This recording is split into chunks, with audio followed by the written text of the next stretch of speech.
It sounds like there might be a little bit of shakeup in the Texas A&M wide receiver room.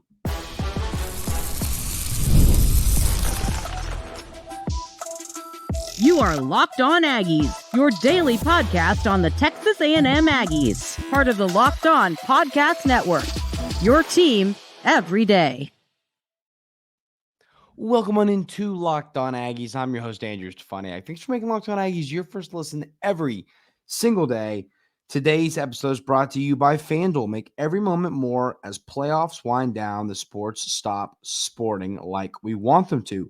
But this summer, FanDuel is hooking up all customers with a boost or a bonus daily. That's right. There's something for everyone every day, all summer long. Visit FanDuel.com to get started. So, ladies and gentlemen, we have an interesting conversation to lead off the day today. And it has to do with a video that was tweeted out by Texas A&M Football 3 days ago. It was that slow motion pass, a little touch pass from Connor Wigman to Noah Thomas. Beautiful play. I mean, just beautiful play. But Carter Carrolls of 24/7 Sports pointed out something really, really interesting. So he talked about the 4 DBs running against the first team offense. We'll get to that in here at the tail end of this conversation. But what was interesting is that Cyrus Allen, not Moose, was running with the ones in this rep. Now, we need to have the conversation of how do we take this information? How do we take this in and not overreact? You know what I mean? So I think this it's a truly opinion-based conversation, and it's a tough one. I think this is a conversation where everyone personally has to look at this and go, on a scale of 1 to 10, what is my level of concern here? What is my level of thought here? I think that's how everybody individually needs to look at this. Now, once again, the way I look at it is I look at this and I say to myself, okay, well, here, let me explain this a little bit differently, actually. I think a lot of people are going to be quick to panic. And now, yes, there's a world where, and this is why, I would not overreact to this, but it's worth conversation. There's a world where Moose was just taking a rep off. You know what I mean? Like, we're not going to overreact to this, but we're going to overreact in a way, but I'm going to tell you how you can positively overreact to this. But once again, I wouldn't overreact. The world isn't ending. You know what I mean? I'm not concerned about this. But the reason that I would positively overreact to this is I believe that we know at this point who Moose is as a player. You know what I mean? He's a guy, and it was funny. Someone actually tweeted at Carter Carrolls and said, like, maybe Moose is just like the worst practice player in the world, which is hilarious because, we heard stuff like that last year from Jimbo, and we know that Moose, it was a weird year for Moose last year. But when he was on the field, even last year, he did great things. We all know who he can be as a receiver. We know who he is as a player. We know the upside he possesses. So the reason I find this interesting, I think there's a world where this is a positive. Listen, if you have a player in Moose who we all know is a really good football player, right? And let's say Cyrus Allen takes his job, okay? Let's say that happens. As much as, you hate to see that stuff, you hate to see the guys that you've seen here play at Texas A&M for a long time, get their spot taken. That's just the reality of college football. This stuff happens. But if that is what was happening here, to me, the positive is, wow, we already know what we have in Moose. We know the upside he possesses. And now Cyrus Allen, the La Tech transfer, is outperforming him. He's showing up and playing well.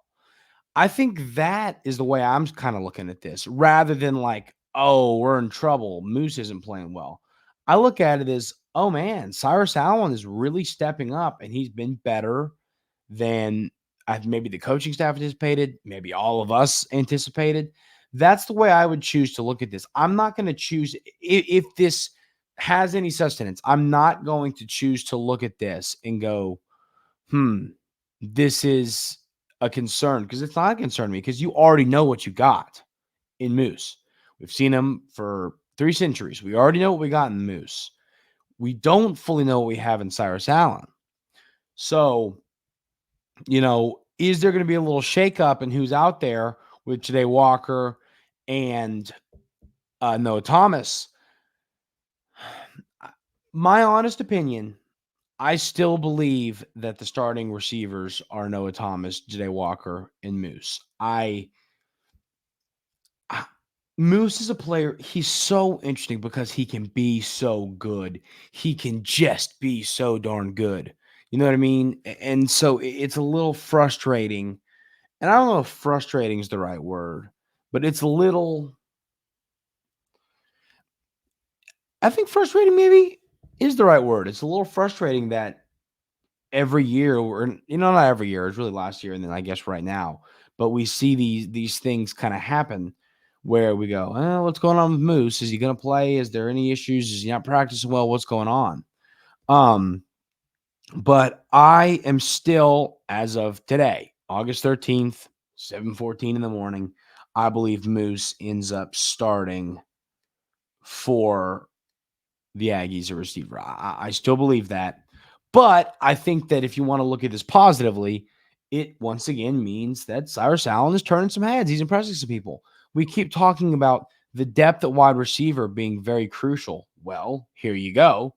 If you have this solid depth at receiver, if Cyrus Allen steps up, if some players step up, that's great. That's what you want. That's what you want to see. You want some players to step up, because here's the deal. You're going to see injuries. It's football. Players are going to get banged up, during the season. And you've got to have depth at every position, especially wide receiver. So to me, I look at this positively, because I think it means Cyrus Allen is stepping up. He's playing good football. And I think I'm not concerned about Moose, because we already know what we got in a player like Moose. Now, another interesting part here, we won't talk as long about this, but the 4 DBs against the first team in this clip were Bryce Anderson, of course, not really surprised there, Dalton Brooks, Tariq Chappelle, and Des Ricks.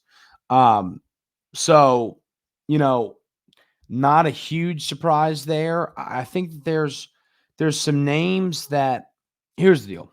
The secondary now is a room, which it's so funny, the complete 180 this has taken. But there are so many names. Jones at safety is a great example. There's so many names that I could have seen listed here, and I wouldn't have been one bit surprised.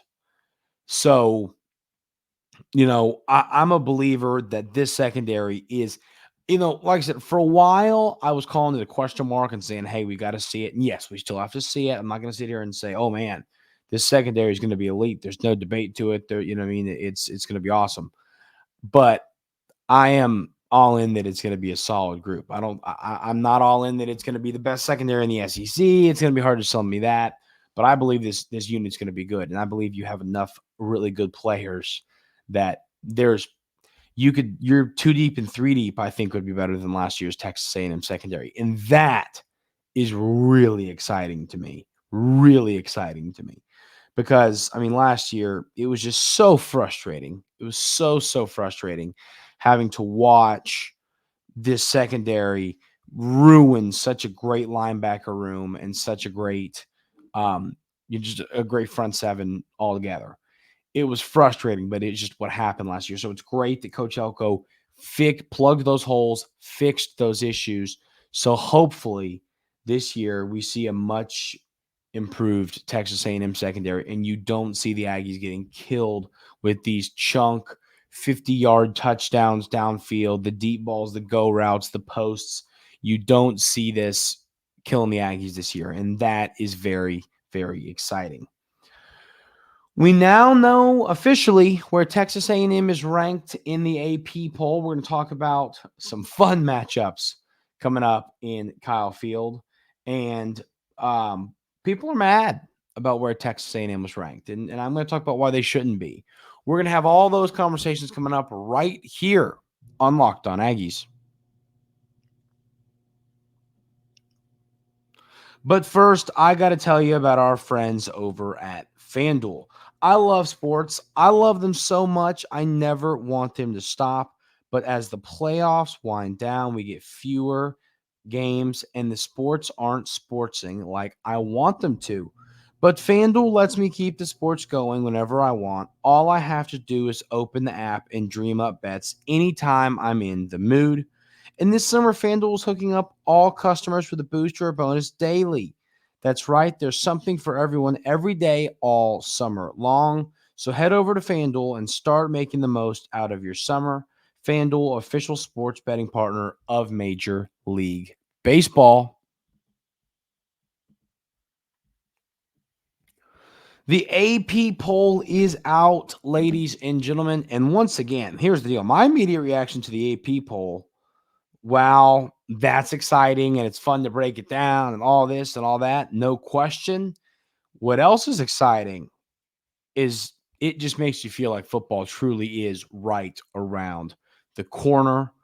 And, you know, the Aggies were ranked 20th in the AP poll. And, yeah, I'll tell you, that's a few spots higher than I was expecting. It is. I don't know if I was expecting the Aggies to be 20th. I told y'all about a month ago, maybe a month and a half ago, I was fully expecting the Aggies to be ranked because I know that they want this Notre Dame Texas A&M game to be, the most hyped game possible. I was expecting 22, 23 in that range. That's where I was guessing. So we're really talking a difference in 2 or 3 spots from where I figured they would be, but still a little, once again, not crazy surprised, but I'd say I'm a little surprised that the Aggies were 20th. Once again, only a few spots off, but once again, this is exciting stuff. Not only because the Aggies are ranked, but also because this means we really are getting there, ladies and gentlemen. We are so close to the start of the football season. So let's run through the full AP poll. You got Georgia at 1, Ohio State at 2, Oregon at 3, Texas at 4, Alabama at 5, Ole Miss at 6, Notre Dame at 7, Penn State at 8, Michigan at 9, Florida State at 10, Missouri at 11, Utah at 12, LSU at 13, Clemson at 14, Tennessee at 15, Oklahoma at 16, Oklahoma State at 17, Kansas State at 18, Miami at 19, of course, Texas A&M at 20, Arizona at 21, Kansas at 22, USC at 23, NC State at 24, and Iowa at 25. So that means that 4 Texas A&M opponents are ranked, and all 4 of those games, as we figured, all 4 of those are teams that Texas A&M will play at home at Kyle Field. You got Texas 4th, once again, Notre Dame 7th, Missouri 11th, and LSU 13th.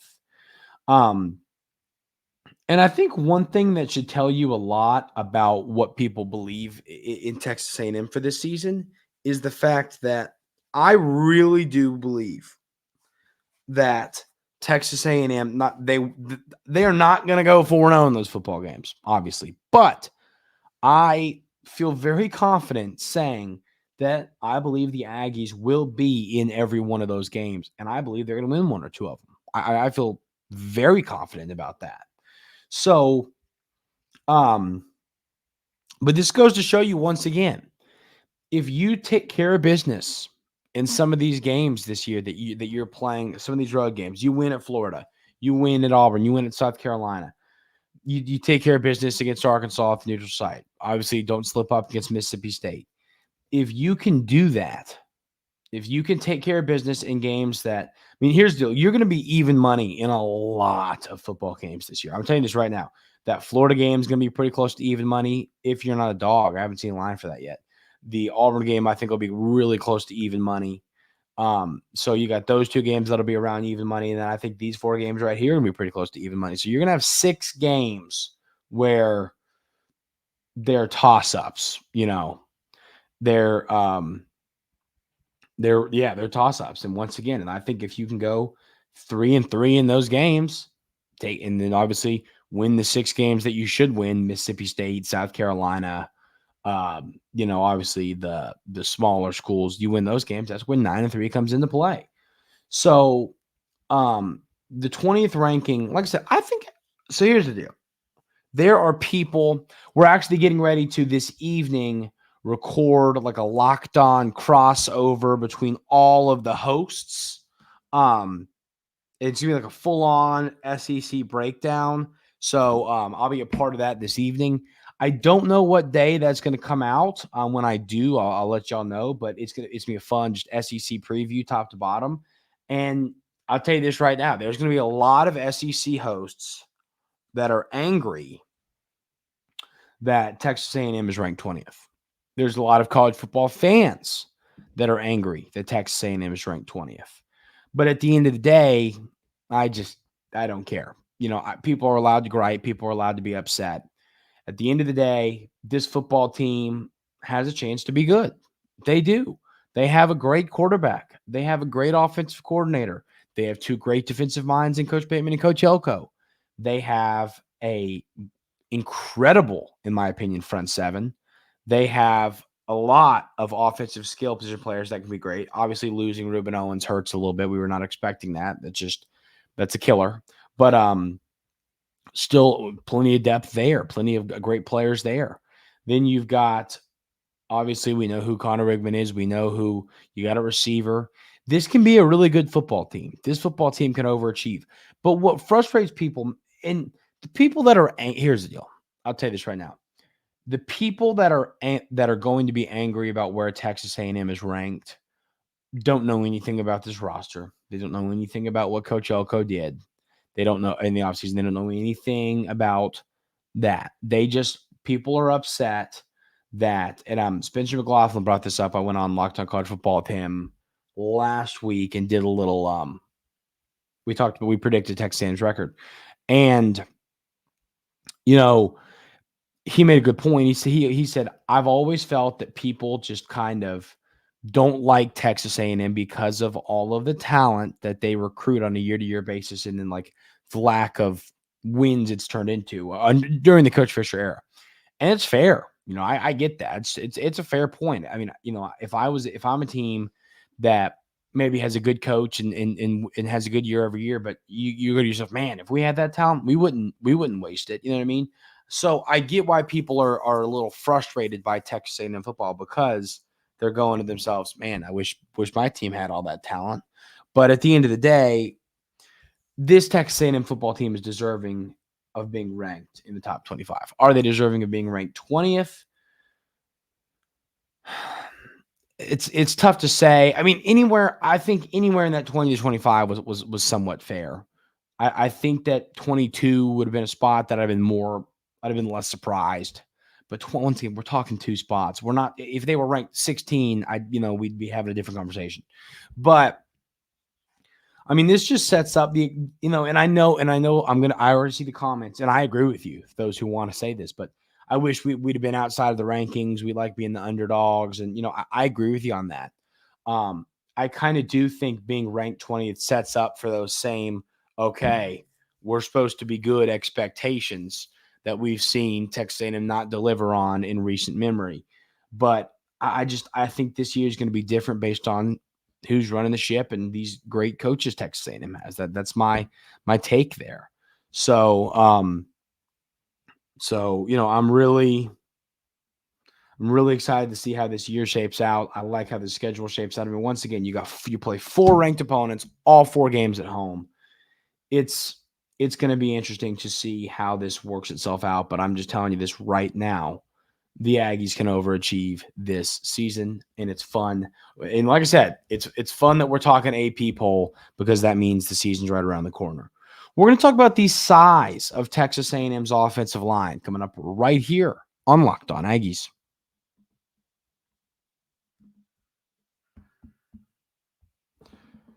But first, I got to tell you about our friends over at eBay Motors. Passion, drive, and patience, the formula for winning championships, is also what keeps your ride or die alive.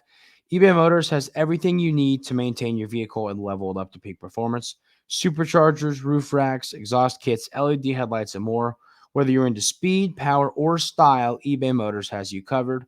With over 122 million parts for your number one ride or die, you'll always find exactly what you're looking for. And with eBay Guaranteed Fit, your part is guaranteed to fit your ride every time or your money back. Because with eBay Motors, you're burning rubber, not cash. With all the parts you need at the prices you want, it's easy to make your car the MVP and bring home huge wins. Keep your ride or die alive at ebaymotors.com. Eligible items only. Exclusions apply. eBay Guaranteed Fit, only available to U.S. customers.